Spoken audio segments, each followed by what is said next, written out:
เป็นคนสุดท้ายขอมอบกายให้น้องคนเดียวหญิงอื่นบ่หมายบ่ขอของเกียรติหากเพียงแต่น้องผู้เดียวเท่านี้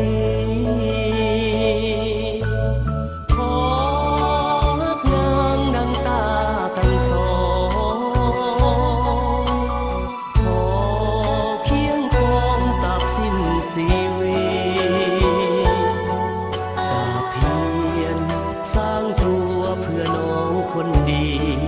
เพื่อความสุขสองเฮานี้อายยอมสู้สนเพียงน้องก็รักซื่อสัตย์ต่ออายลำบากยากแค้นเพียงใดดวงใจน้องอย่าเปลี่ยนมนอายคงจะสุขใจล้ำเพื่อตาน้ำก็จะทนดิ้นรนสร้างสาธานะให้ดี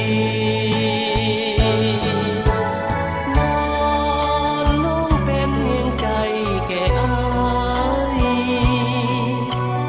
จนสิบวายอย่าคิดนายนี้สวยกันสร้างสวรรค์วิมานสิบปลีเพื่อความสุขสองเฮานี้อายมีเพียงน้อง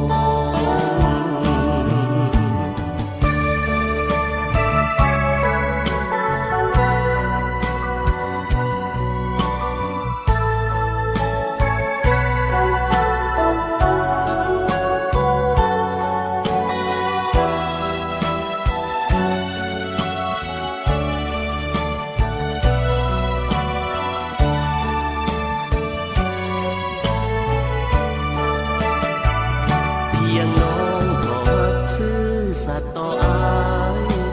ลำบากยากแค้นเพียงใดดวงใจน้องอย่าเปลี่ยนมนอายคงจะสุขใจล้ำเพื่อตาน้ำก็จะทน